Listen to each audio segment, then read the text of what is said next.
Hi everyone. Good morning. Still morning from Vienna. Wonderful Vienna. So thank you everyone for tuning in for a new episode of Making It in Austria. I haven't said it before, but I'll start saying it again and again. Please subscribe to my YouTube channel, Making It in Austria, for a simple reason. We want to bring our beautiful stories to more people around the world. These stories should be shared and listened. And if you do that, so thank you so much for supporting this purpose of getting real people, real talks, real challenges to the right audience. So today I have my very special guest. Today with me is Diana Attuah, joining also from Austria. And Diana, thank you so much for joining us today. Thank you for finding the time to share your stories with our audience. Thank you so much for having me. Thank you. So as we always start, we start with a short introduction or the long introduction, however you like it, Diana, to introduce yourself to our audience, mostly people who are, inspired by other people who made their ways in Austria, and also people who are thinking or considering at the moment to move to Austria, be it alone for job, study, kids, family, and so on and so forth. Okay. So I'm currently a business owner in Austria as a marketing coach. I grew up in Kenya and I moved to the UK when I was 18 years old for university. I lived there for 12 years before then moving to Austria. And it just so happened that I think I had my children early. And so that's where my interest in business began. I did my first degree in law and business and then my master's in international entrepreneurship. And so it became very clear, like I've probably mentioned before, when you have children, it gets really tricky with employers. Mm-hmm. And not only that, when you're living like abroad in a different country and you don't have the family and the community around to help you, you need to figure stuff out. So for me, it turned out that it was easier for me to just work from home. And so I started with helping international students that were not English speakers. So usually they were from Asian and Arabic countries with their schoolwork, because when they came to do higher educational courses, it was hinged on the stakes were really high for them. So it was hinged on their next promotion or them getting to keep their job. And so they had no choice but to get through it and to do really well. And so I would help them with the academic writing, with market research, and all those skills were also things that just ended up feeding into my education in entrepreneurship and so on and so forth. And so, that's how I started freelancing. And then over the years, it just moved on.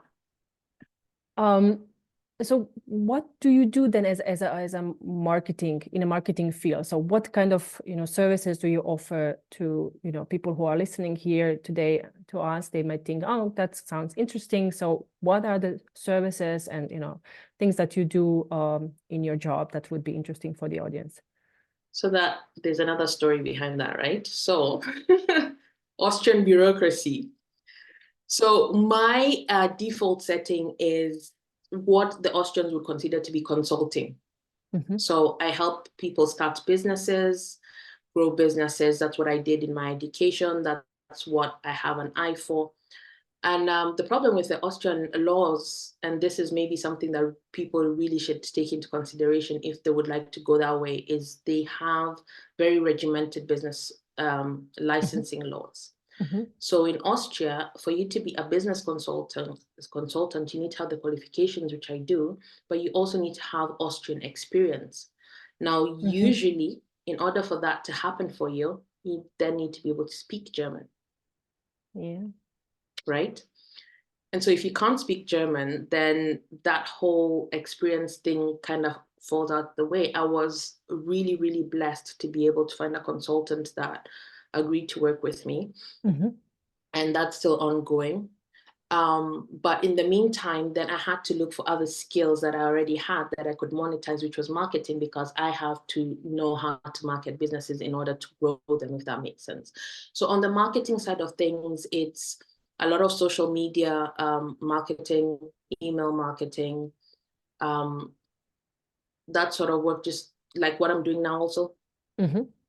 I tend to get approached a lot for LinkedIn content writing and marketing, because a lot of business owners are solo entrepreneurs, right? And so they're working on client stuff, they're working on the administrative side, and most times everybody just starts finding, oh my God, I haven't done content. Oh my God, I haven't done my marketing, and a whole month has passed. So they're just like, Diana, can you just take it over? Yeah. Just do it. And I'm like, yeah, okay. I mean, I can teach it to you, but most people don't even want to learn it because they don't have an interest for it. It's not their passion. And so a lot of solopreneurs, when they start outsourcing, marketing is one of the things that they start outsourcing with. And so that's what it entails. It also entails like what you're doing, actually, your YouTube marketing. A lot of people also, I think, need to get over the hurdle of being out there on social media. So a lot of people have the fear of rejection, the fear of being seen by other people, the fear of being judged. And so some of them get around this by just outsourcing it. And so if somebody else is doing it, then it gives them more space to just process whatever is going on with them until they get to the point where they feel more comfortable maybe doing it themselves. Do you also then interact with the comments, with the audience of when we are talking about LinkedIn, because that's the one when I'm more confident, so I'm a confident user of LinkedIn. So do you then talk to the comments, do the comment section as well, or do you basically make a plan? You make a plan, you visualize it, you write it, you publish it. So okay. So first you need to decide what your goal is, what your goal for the marketing is. Is it brand awareness? Is it lead generation? Is it conversions? That is what's going to determine then what the marketing strategy is going to be. In terms of like the comments and that sort of stuff, it depends on the client. Some clients want to handle their messages and their comments themselves, just so that they start to build these relationships with their audience. Others just want you to shield them. So take care of it. If it's something that you think that I need to make a decision on, or that needs to come to my attention, then I let them know about it, and then they deal with it. Remember, also a lot of entrepreneurs are still working 9-to-5 jobs and then also trying to start a business, right? So it's too much for them to deal with. And so everybody has, I guess, their own capacity. Some people just love talking to other people on social media. They love having those relationships. For some people, it's just too overwhelming, and it's okay. So they just decide at what level they want to engage. Do you, Diana, mainly do in English, or you do English and other languages? I mean, the content and marketing strategies. So usually it was English, but there is so much software now. So actually, one of my last clients is actually a beauty brand in Austria that is German. She does everything in German. But what that meant was, I mean, with software like ChatGPT and all these other things, I do the work in English. I then translate everything for her. And then I just include it in my contract, like, okay, once I hand over the work to you, I need you to approve it, and I need you to be responsible for checking it. So she just runs through and checks it. Sometimes it's just like slight nuances because Austrians don't speak as regimented German as the Germans do, for example. And so it depends where the audience is, that sort of stuff. And then it's good to go. And then, it works. Wow. The world has moved on with technology, so it's perfect. Yeah. So how do you see the ChatGPT? So in general, so like, how do you see it for your work and for so ChatGPT is a good thing, but I feel like it could be a really dangerous thing. And I'll give you an example. I'll tell you why, and then I'll give you an example, right? So if you go to ChatGPT and you have absolutely no idea about what you're trying to do on there, you're going to get a lot of shallow, generic sort of stuff. you need to give ChatGPT the in-depth subject matter information for you to get anything out of it, because it's just going to give you a more polished version, if that makes sense. She's a consultant, okay? And she contacted me one day and she was like, Dana, did you use ChatGPT to write like my work? And I was like, I use it to polish up like the final version and grammar check and that sort of stuff. But obviously not the work, because it was a legal matter. So thankfully, she gave me all the legal stuff to put on there. But what a lot of people don't realize is that AI is set to give you certain specific language patterns. Okay, so that's why you can see when somebody uses ChatGPT, you can sort of see the same words like labyrinth and that sort of stuff, and then you know that somebody has used ChatGPT. But then the depth of the work, and the expertise of the work, ChatGPT will never be able to give you. So you need to not only give ChatGPT the expertise or the depth of the work, the subject matter, you also have to train it for a specific voice, if that makes sense. A lot of people don't realize that the developers at ChatGPT are constantly changing the algorithm. So if you look at it now from when it first started, for example, it doesn't give you as good quality results as it did when it first came out, because they're trying to control it with all the concerns that were voiced in the media and everything, right? They also don't know that you can be shadow banned on ChatGPT. Really? So yeah. So as they're trying to make it safer, there are certain phrases, and if you, I don't know whether you've experienced this, but there's certain things that you might ask ChatGPT and it will tell you, this is not an ethical thing, so I can't give you the answer. So they're starting to put all these safeguards in place. And if you keep putting those sentences in, or those keywords or phrases that they flagged for whatever reason, you get shadow banned. Wow. Okay. Thank you, Dana. I'm so behind.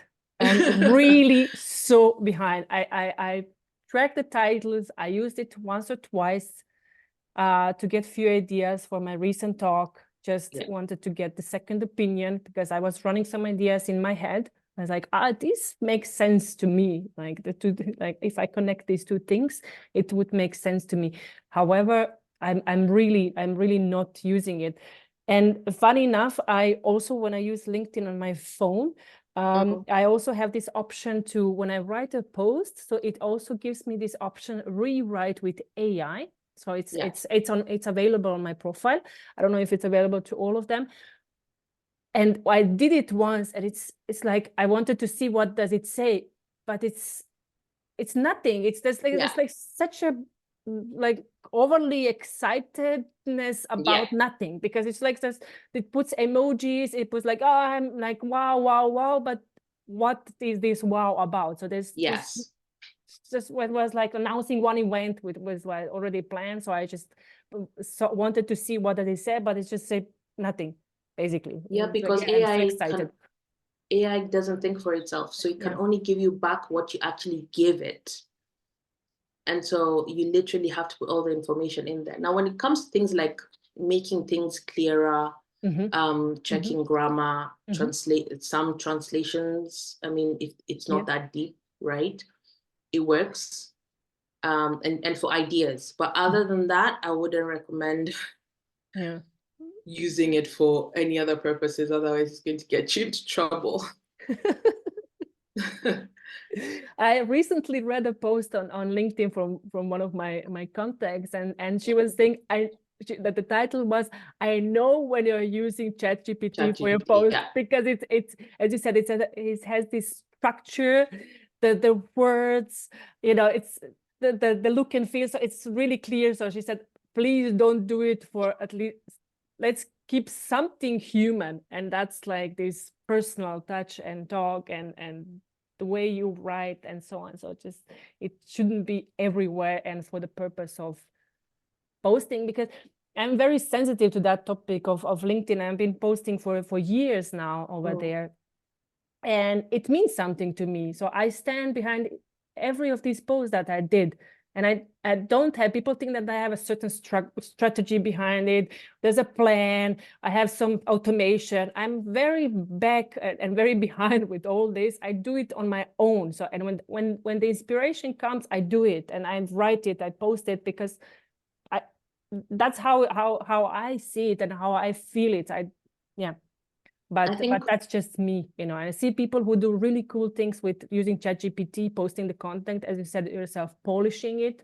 And they're also using it for like kind of conversation back and forth. Like, how does this sound? How this sound? I really like it. So there's really all cool ideas, but I'm just not there yet. So like I'm still somewhere way behind. I think a lot of people, and it's funny that you say that, because literally before this call, I just jumped off a client call. And I was telling my client, stop overthinking this thing. With LinkedIn, consistency is what is going to get you somewhere. Yeah. More than anything else. Because even the writing style, if you look on LinkedIn, it changes over time, right? So ChatGPT doesn't work now because everybody is now into short form, sort of like copywriting. Have you noticed that with the one sentences? I do prefer as well, like me myself, I can handle like this one. But when I see people, even though the content is so beautiful, so like so clear and so important nowadays, but the content goes like this, like 4, 6, 8 paragraphs, like limit on the words, even though it's like it's so good. And I think then this should be, I don't know, newsletter, this should be something put somewhere else, because it's such a pity that you put so much and so clear, but then people read because of our attention. And it's like, nobody's reading it. Nobody's reading it at all. You know, Adela, I'm so sorry. I'm just going to go off camera for 1 minute because my charger literally just fell behind my desk, okay? And my computer will go off soon. Bear with me. Yeah, I will. I'm here. Oh, dear.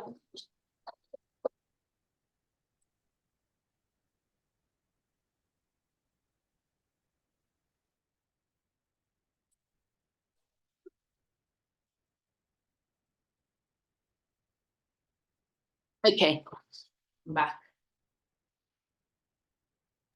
I'm so sorry about that. Don't worry. I had my interviews with my daughter here for Making It in Austria, and before that I perfectly planned everything. It was so clear and so set.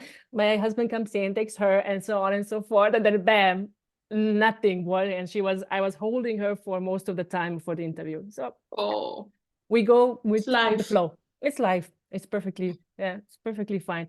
But we were talking about LinkedIn and about the consistency brings you more than, you know, than anything else on LinkedIn.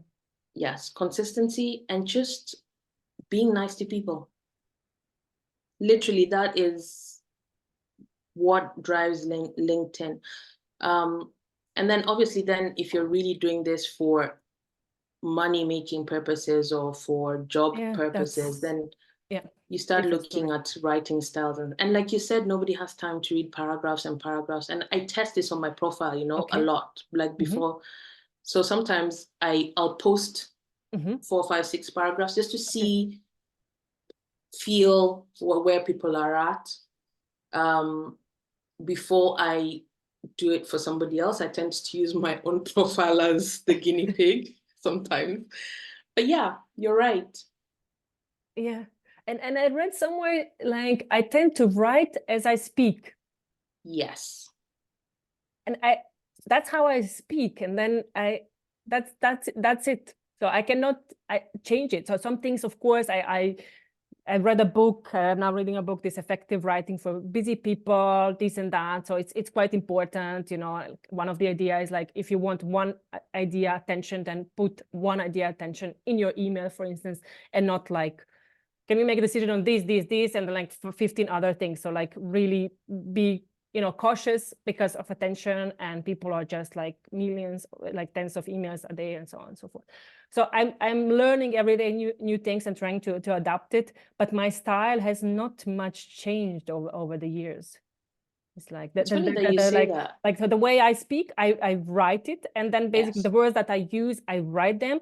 But I'm now trying to, like, I don't know, I'm bolding some certain things because they're important. For instance, like, let's schedule this date, or I'm having italic, or I'm underscoring certain things so that to see, okay, because, you know, attention is, you know, limited. I want to get this out of this email, so let's make it as easy as possible for both sides. But yeah. It's funny that you said that, because that is the best way to do it. And like the client I was telling you that I was on before, I was trying to explain that. And maybe it's a mindset issue, right? People have this pressure when it's on LinkedIn, like, oh, I have to look professional all the time and I have to write professionally.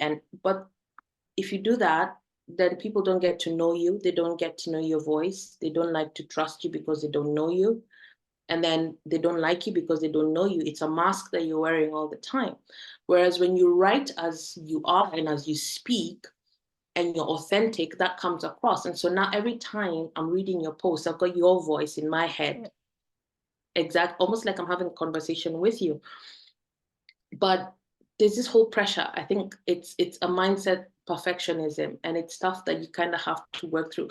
And being out on social media really forces you to do the inner work, right? Because now you have to ask yourself, why am I not comfortable being myself? Why am I not comfortable writing as myself? Why do I feel like I'm going to get judged? And the truth of the matter is that nobody cares. Nobody has that sort of time on their hands. Nobody sits down with a cup of coffee saying, that post that Adela wrote, on she could September have written 19th. this. Yeah, you know what I mean? Like 3 o'clock in the afternoon. Just be you. Nobody has time. Nobody even remembers. Like they'll go through and be like, oh, that's a nice post. That's thought-provoking. And then done. Live your life. I have to add 2 things on this, or a few more, because this year, actually last year, I started meeting more and more people from LinkedIn in person. So I said, okay, like, I'm going as a mom as well, and being back to work full time. So basically I said, like, what, with this limited time I have, so what's the best use of my time, and where do I get to recharge, right? So is it going to conferences? Because I've done that, and I'm not, like, nah, I'm not really material for the big conferences, a lot of people being there, making pictures, saying I'm here, but why? And so on. So, and some things, of course, we have to do it because of the work, you know, the title that we have. And what I realized, so over this time, that I met so many people, and some of them are entrepreneurs like yourself, some of them are solo entrepreneurs, some of them like want to be, some of them are having real position, high position in the company. That as well affects a lot of our, like, writing. So for some people, because of the title is so tight, and the culture is so tight, that you cannot really express yourself, right? So and for some people it means, like, stopped writing at all, because, like, I would, like, so you stop. So I met people as well who stopped writing and going on LinkedIn because they said this is so not shallow, but not true. Because they know people who are being advocating for themselves and being like, oh, I'm so important, big thing, and I met so many important people and whatnot, but they know that's not the truth. So they've been there when this story was happening, and it was unfolding very differently. So, like, picture is one thing, story is different thing. So basically they just gave up. It's like, I'm not coming there. It's just, again, the same story, tra-la-la. So then I met some friends of mine who said, like, oh, I'm following these people on LinkedIn.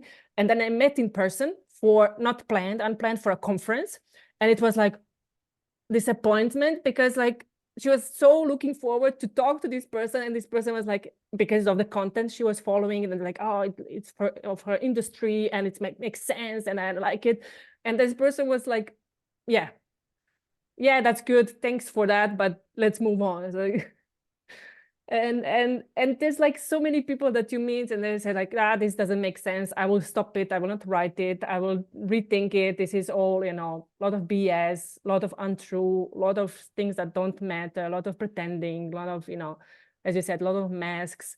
But it has to do a lot of with, as you said, with where we are, but as well with titles and responsibilities we take in our daily life as well. So we write differently.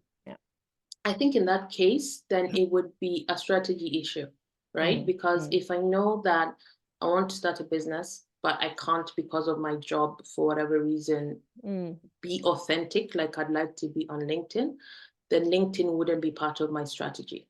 I would probably go with an email list, right? I would probably go with other forms of marketing where I am able to be authentic, if that makes sense.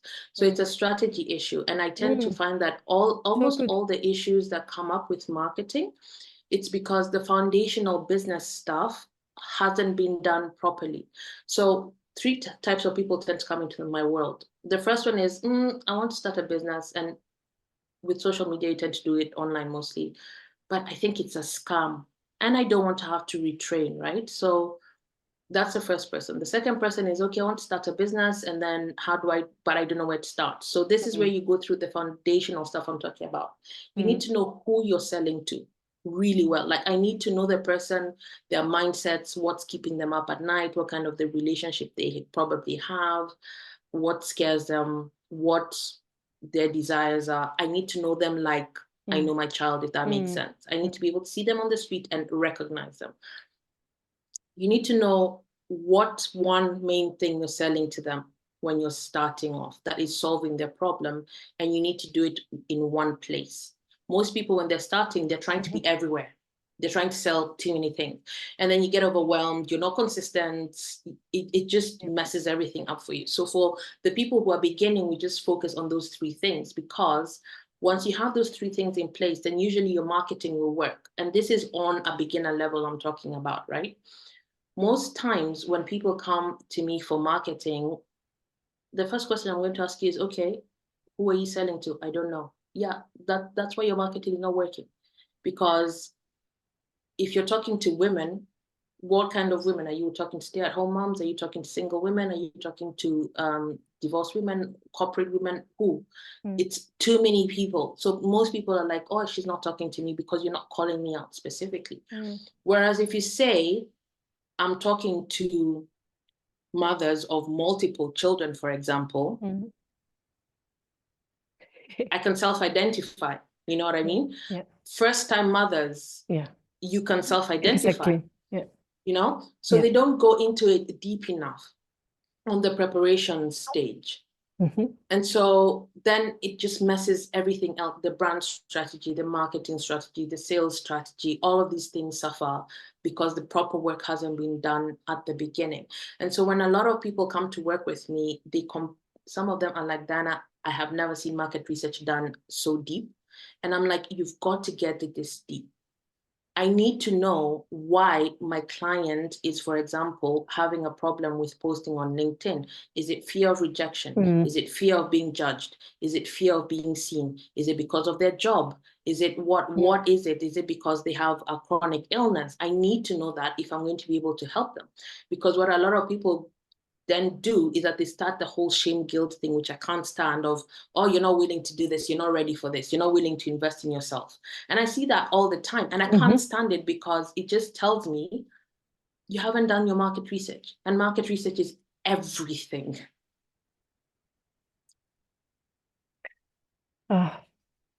If you decide to start your own YouTube, Diana, let me know and share all these valuable tips and tricks, because I really, really enjoyed them. And thank you for addressing so many, people who are listening to this. The audience is very, very diverse from all over the industry. So it speaks to most of them. But as you said, if you're not, there's one rule I told to myself with LinkedIn was, if I'm there, I'm going to make something out of it, right? So I don't know who's selling what and whoever has what intention. I don't care. So this is me. Yeah. This is the work that I'm ready to do it, and this is my space, right? This is my space, right? I'm there. This is my post, my blog, my profile. So I'm doing the work. So if I'm there, I'll make the most out of it. So even though if I think like, doesn't make sense, this person is totally different in face to face, but now on LinkedIn is a totally different person. I don't care. I do the best of it. If it's 15 minutes there, I'll comment, post, share, connect people, do best of it, and I'm off I go and continue with my life. So Yeah, I totally agree. You remember why you're on there in the first place.